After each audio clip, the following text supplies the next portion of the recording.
Coastal Horizons is receiving money from the state budget, $12 million, to expand services to people in need. Whether it's for substance abuse recovery, mental health treatment, or crisis intervention. WECT's Emma Dollenmayer learned more about how the funds will be spent. Emma, Coastal Horizons serves more than half of the counties in the state. Yeah, Fran, and that's one of the reasons this funding is needed, so that the experts at Coastal Horizons can provide the necessary services to anyone in the 57 counties it serves. The need for those services is getting greater. $12 million so the experts at Coastal Horizons can help people in need of mental health or addiction recovery services. We serve 57 counties in North Carolina, so being able to enhance what we do, certainly we are most appreciative and thankful that we have the opportunity to expand what we already do well. President and CEO Margaret Weller-Stargel says the need for services is so great her organization needs to expand. When you talk about, our clinical staff, our licensed staff, they have to have individual space to be able to see the clients that they're treating.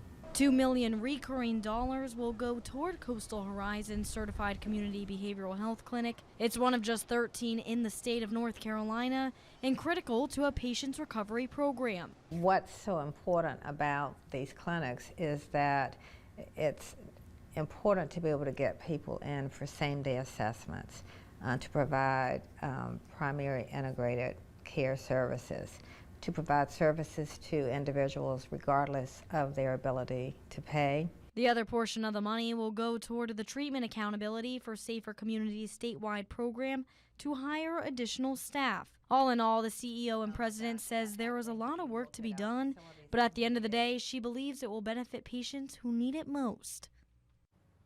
Now, along with Coastal Horizons receiving funding, New Hanover County will get more than $3.5 million for what's called a crisis stabilization and medical detox facility.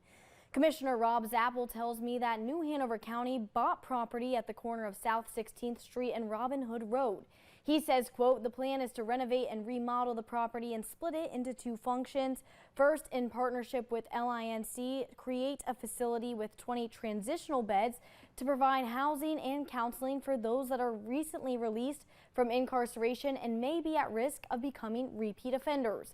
The other half of the property is being designed as a medical detoxification facility with 16 beds for those that are suffering from substance use disorder.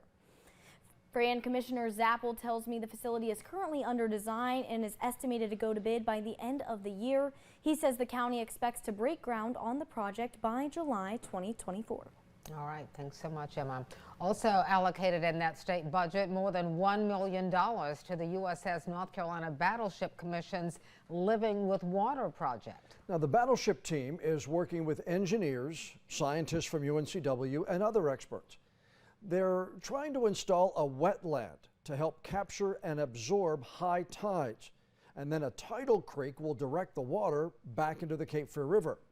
A living shoreline will help protect the property from effects of future storms. A Battleship spokesperson said, and here's the quote to us, that Living with Water is their response to the flooding that persists in our parking lot. Her statement said a completely unique and ecologically exciting renaturalization process to expand our positive visitor experience to the memorial while creating and expanding a robust new eco-educational potential, end quote. Living with Water, we're told, is a project that is going to take about 8 months to build.